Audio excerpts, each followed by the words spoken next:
Mr. Mo Kelly here, KFI AM 640, live everywhere on the iHeartRadio app.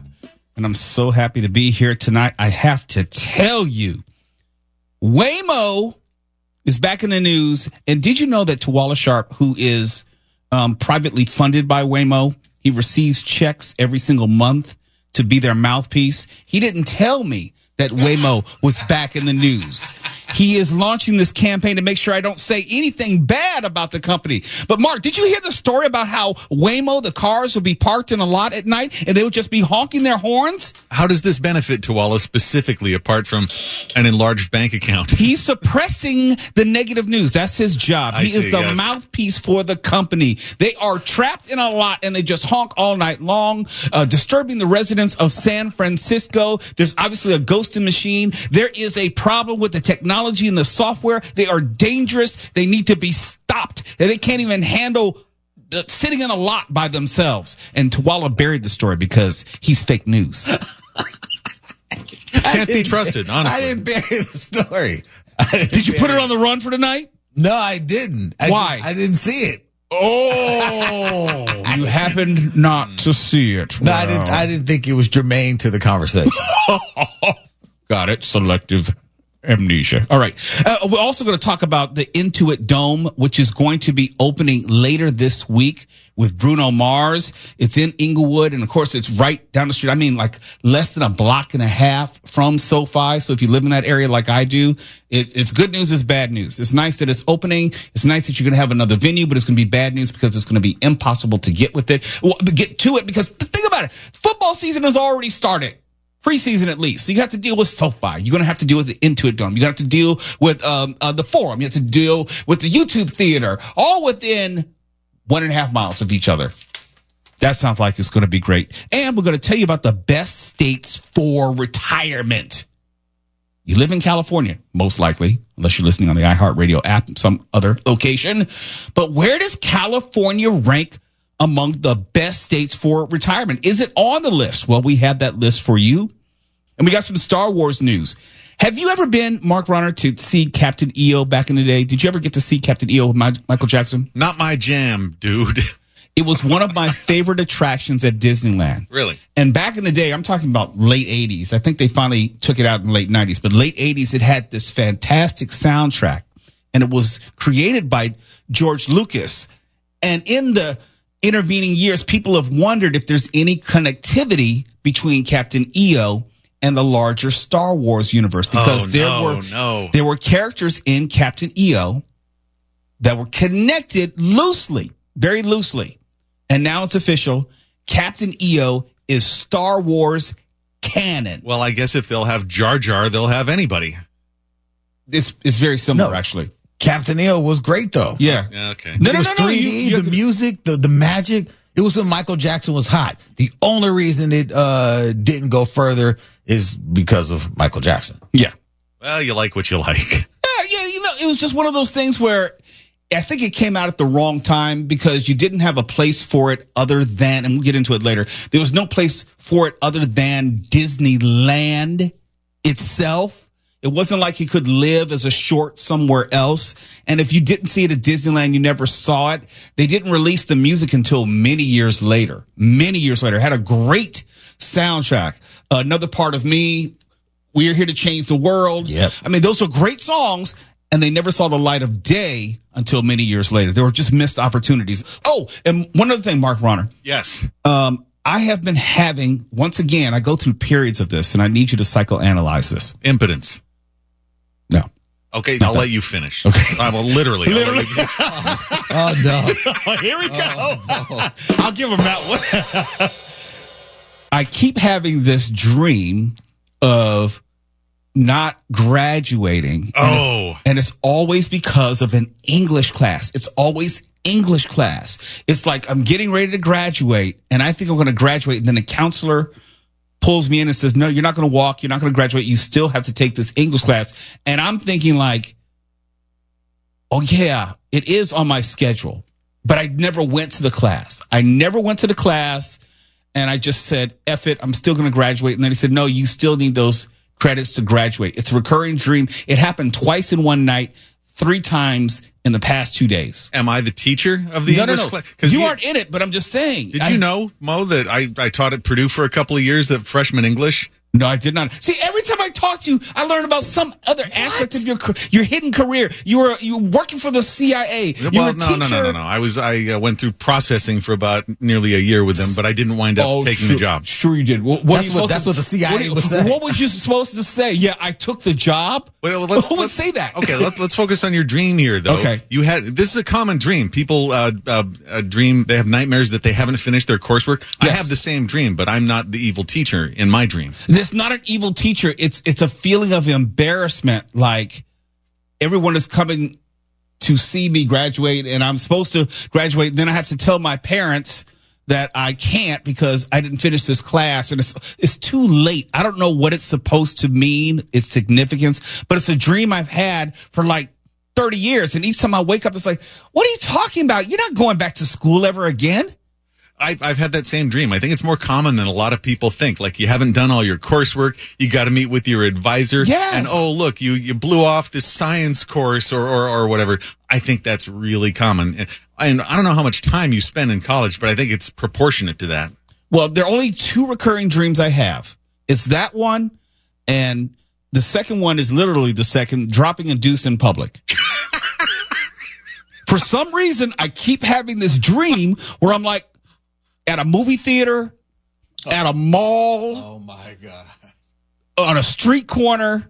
And for some reason, I'm on the toilet and people are just walking by. And I'm thinking, like, how am I going to extricate myself from this situation? At the theater, was the movie that you're dropping a deuce in Madam Web? No. Because that's perfectly appropriate. I just don't know how I find myself in this situation. I think like, and then I wake up and I think like, why would I ever sit down in that situation in the first place? It's always when I have to leave. It's like I've done my business and I'm thinking like, okay, how am I going to get from here and leave without letting everyone know what I'm doing? Oh yeah. What about that dream where you dream that you're peeing? And you wake up and the bed's all moist. I've never had that Is dream. that just me? That's just you. That's you. I've never had that dream. But I will say this. In any dream that I feel that I have to go to the bathroom, that's about the only time I think I'm lucid dreaming. And I immediately wake up because I need to get to the bathroom. This is God's way of telling you, hey, time to wake up so you don't wreck everything for everybody else in the bed. Hopefully. Or, I mean, whoever else is there with you. Yeah. Who else could it be? So far, so good. No accidents. Yeah, we're off to a great start. It's later with Mo Kelly. KFI AM 640. We're live everywhere on the iHeartRadio app. We'll tell you about the Intuit Dome and who's going to be kicking off its festivities this week. You're listening to Later with Mo Kelly on demand from KFI AM 640. The Intuit Dome is now here. I think I have a special vantage point because I drive by it all the time. I'll usually go to Sinopolis, the movie theater. That's where I usually go to the theater. I shouldn't be saying that on the radio, but I just said it. I usually go there to watch movies. And if you went to my Instagram, you saw that if you go to that, as an aside, if you go to that movie theater, they have these bots, which will, they're waiter bots. They'll deliver food throughout the theater, taking jobs and everything, but it's very cool. I say that to say that whole area has been really built up, and Sinopolis is directly across the street at Prairie and Century Boulevard, directly across the street from the new Intuit Dome. So every time I go to the movies, I see the latest with Intuit Dome. It is a beautiful, beautiful venue, at least on the outside. It is well thought out. Its main parking is right next to it and directly across the street, and they have an overpass. So it's easy, at least in the sense of it's a very tall parking structure, easy to get in, easy to get out, easy to walk from the venue to your car. It was well crafted in that regard. Inside, from what I understand, and it cost $2 billion, and it didn't cost Inglewood residents. This is all privately financed by the owner, Steve Ballmer. So it's not like it's being put on the shoulders of people who live there. $2 billion 17,700 seats. And you think, well, what is that compared to like Staples Center? Well, Staples Center has more seats at like 18,900 and something. Depends on the configuration, basketball versus hockey. But in having just slightly fewer seats and the way it's configured, the people who will be in the Intuit Dome will be closer to the action, and the seats are a little bit larger, wider, much more comfortable. And that was the whole point. And if you go through the venue, I've gone through it online. I hope to be able to get inside sometime soon. There are 1,200 restrooms, all pretty close. And as far as concessions, there are 20 frictionless and wireless concession stands. So there won't be any real lines, kind of like grab and go. You won't have to, stand 12 people deep to get a beer or something like that. It's really well thought out, and it caters to the fan experience, not just trying to herd you in, herd you out, and you feel like, well, it's better enjoyed at home. No, they're trying to give you a real reason to come to this venue. And it's going to be largely dedicated to concerts and Clippers basketball team, NBA team, and different concerts. In fact, Bruno Mars will be officially kicking off the opening as far as live events on the 15th this week. Bruno Mars. And you think, well, why Bruno Mars? Not a lot of people know he got his start in Inglewood. He lived in Inglewood, or right on the border of Inglewood on Mansfield Drive, if you know that area. So he is connected to the city and community. So he's going to be kicking it off. And also talking about things which are local with regard to the Intuit Dome. It also pays homage to the local community with a special feature. They'll have glass framed jerseys from nearly every high school team in California. 1,544 and counting, which will be on the wall. So if you go in, you should be able to find your school and its connection to Southern California in the Intuit Dome.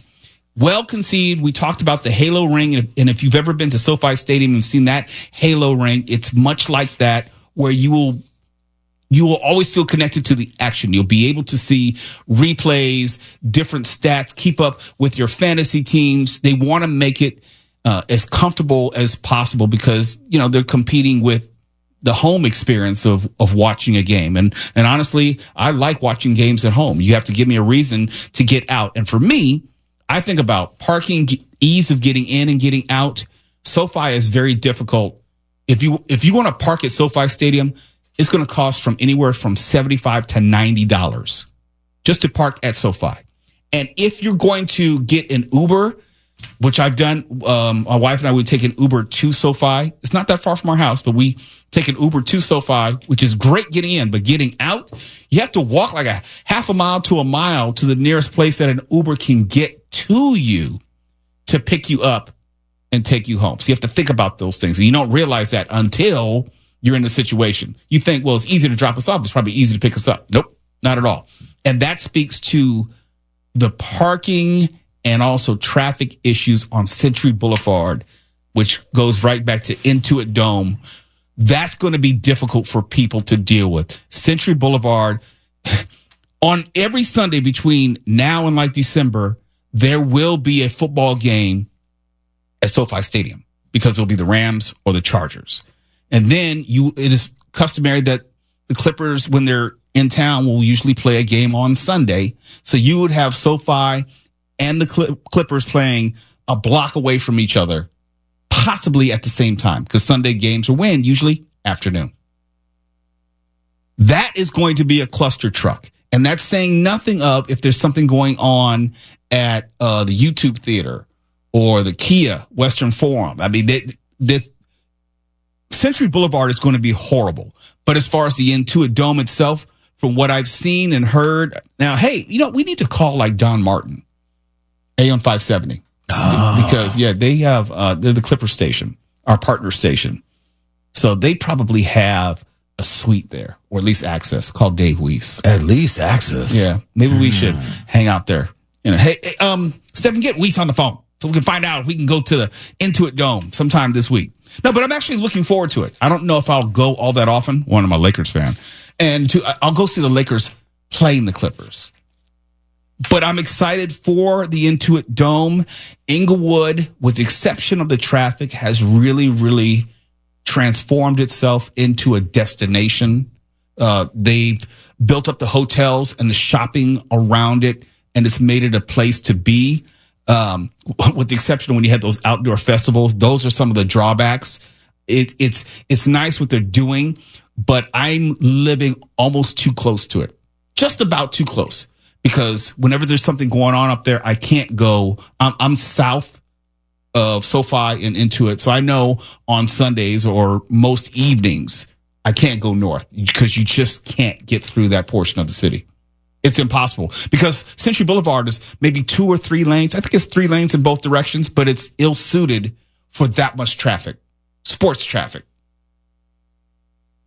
But I can't wait. I can't wait to at least see what Intuit Dome is like on the inside, because I hear it's a fan experience with no peer, no equal whatsoever. I must have been focusing on something else, because it sounded a little bit ago like you said up to $90 for parking at SoFi Stadium. Yes, I will not go. Like for example, when Nick Pagliocchini and Amy King, they're doing something at SoFi, they'll usually park their car at my house and take an Uber over there. Man, that's almost enough to make you want one of Tawala's air taxis, isn't it? You're right.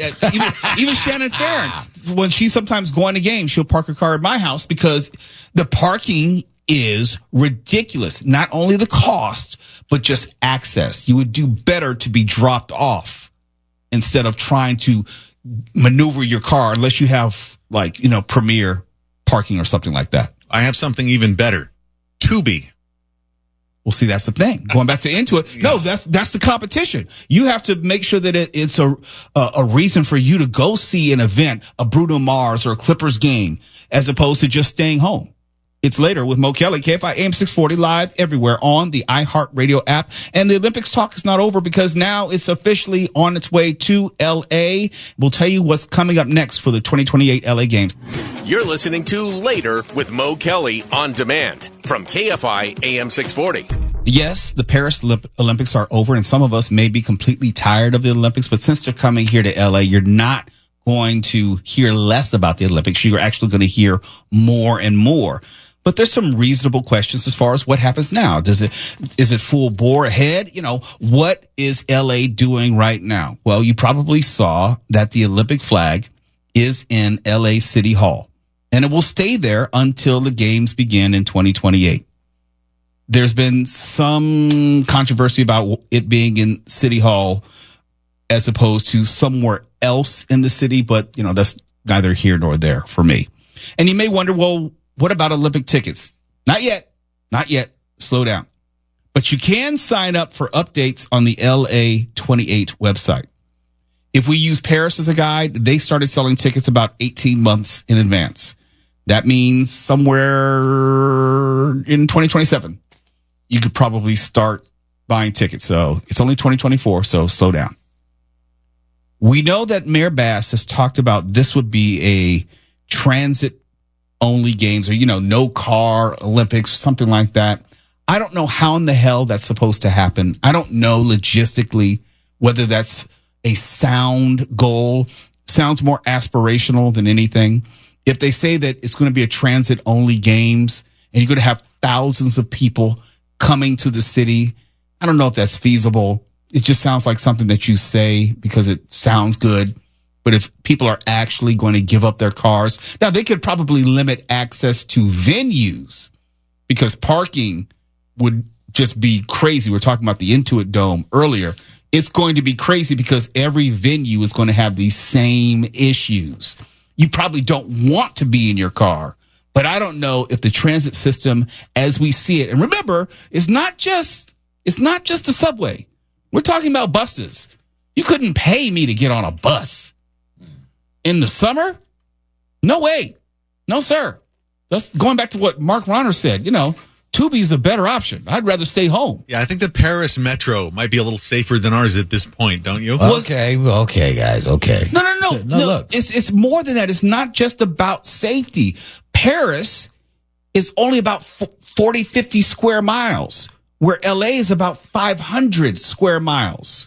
but they are investing some, I believe the last figures I saw were some $2 billion into Metro to develop a system to get people to this transit-free zone, to and fro and in and around. They are going to invest some $2 billion to just develop a Olympic level system of transportation.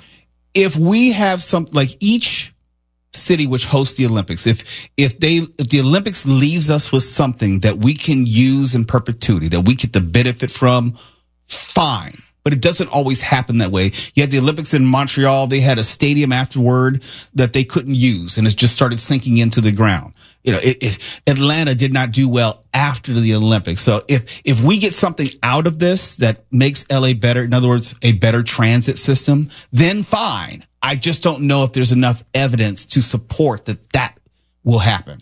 I'm not as optimistic that we'll be able to handle the Olympics in a modern sense. And people want to say, well, we did it in 84. It was a different world. It was a different country. It was different as far as the broadcast aspect. It's just really different now. And I think you can't compare LA 2028 to what 1984 was. It's much more expansive. The Olympic events will be different. We won't have breaking, thank goodness. It'll just be a different experience all the way around.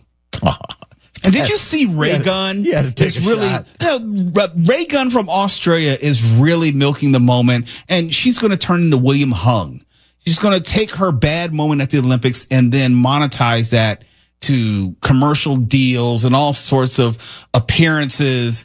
And you know, it's something very distasteful about that, because how is it you come in last in an event that you really should not have been in? Let's be honest.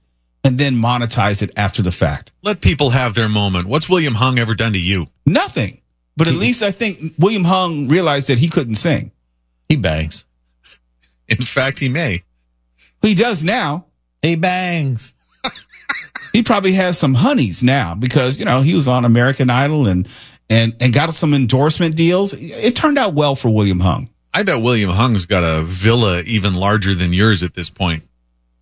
Look, I do not have a big house. You didn't even come to the house. How can you say that? Well, I just, from what I've been able to piece together. They lied. It looks massive. No, it's not. It's a chateau, but it's not a palatial estate. But don't get hung up on your envy for William Hung, though. This is distasteful. Oh, I am envious for someone who had no talent and then turned that into a thing. That song is super catchy, though. No, it was super catchy, and it was a hit for Ricky Martin, not for William Hung. You're jealous of that? No, I'm not jealous. I really don't. Look, if she can parlay it, as they say, into something greater, you know, good for her. I just think it's a sad state of affairs when I don't believe that she should have been there in the first place. How she qualified is questionable to me, and what she exhibited as the worst break dancer in the competition. So as fate would have it, there is footage of you breakdancing on the series of tubes that we call the internet. Yeah. There is. In our break room. Yeah. Do you Mo Kelly is literally 30 times better than Ray Gunn. You feel competitive, do you? No, I don't feel competitive. I mean, because I left that part of my life behind me. It's not like I want to try out for the Olympics. No, the male breakers were far superior to the women when it came to breaking. What she was doing was mocking breaking. Okay, I don't know if you know this, but I was listening to information from a poll last night that showed about 25% of Americans believed they could compete in the Olympics. I think you're in that 25%. No. Let's be clear. I could not compete in the Olympics because if I were to compete, it would be against the men in breaking, and I have absolutely no business being anywhere near that stage. I'm saying a one-on-one against Ray Gunn, damn it, I'm taking her down. I would pay money to see that, and you know what I make. Look, I'm not into like celebrity boxing and all these, you know, stunt events. I'm just saying in a hypothetical matchup between me and Ray Gunn, I'm betting the house on me. If I had like 3 or 4 weeks to practice some routines and get back in breaking shape, yes. Because if that was her at her peak on the biggest stage, and she came out with the kangaroo and the sprinkler. Tawala, if you don't make this happen, There's something wrong. No. I am not going to help put more money in her pocket. I'm just saying what I saw was her best. And I know that I could beat her best. Action talks, buddy. Well, I give Mo 2 weeks to get in breaking shape, and he would kill her. Well, you can assert this, but we need to see this. The video I have up on Instagram when I really wasn't even being serious is comparable to her. Weren't even trying. Yeah, I know what you're trying to do. You're trying to goad me. It's okay. I'm not going to fall into the trap. Oh, look at the time. Refuse. Look at the time. You're listening to Later with Mo Kelly on demand from KFI AM 640. Let's find out the top 10 states for retirement. You know, cost of living, ease of life, lack of crime, yada, yada, yada, blah, blah, blah. Details. Who cares? What is the number one state for retirement? Well, let's start with number 10. I know this list is BS because it's New Jersey. There's no way that New Jersey can be top 10 anything when it comes to retirement. Who wants to go there to die? Nobody. Absolutely nobody wants to go to New Jersey. Number 9. Utah. And this is based on living score, life score, health score, retirement score, weather score, yada, yada, yada, yada, yada, yada. Number of wives. All that, which is probably a selling point. Mm-hmm. Number 8 of the best states in which to retire. California, here I come, right back where we started from. Open up your golden gates, California. Okay. Number 7.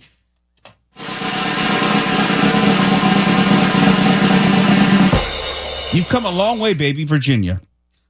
Deep cut. Yeah, they don't know that one. No. Yeah. Stefan, do you know that one? I do know that one. All right. I'd be very disappointed. I would think very slim of you if you didn't. Number 6.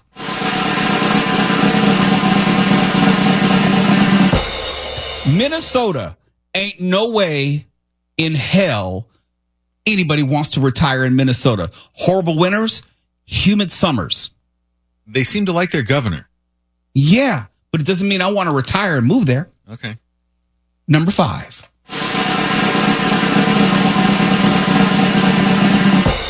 Arizona. Kind of, possibly, maybe. I just know it's a good way you can buy some inexpensive property, get some air conditioning. It's doable. You never need a sweater there. Not ever. People love it there. I know. I just like to drive through it. I have relatives who live in Arizona, but I just wouldn't want to live there. Not even retirement. Number 4.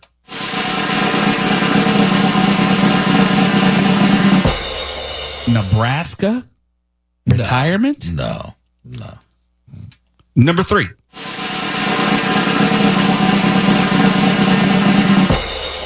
Iowa. I guess if you're into that corn sort of thing. And wrestling. There's nothing old people love more than some wrestling. They got wrestling in California. You know that, right? They do? Yeah, they do. Oh, okay. Number 2.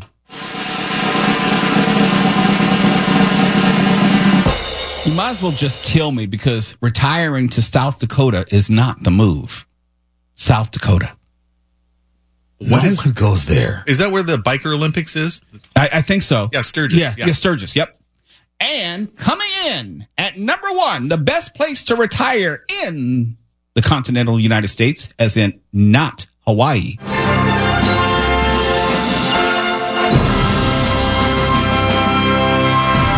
No surprise here, Florida. I'll allow it. Yeah. For retirement? Yeah, for retirement.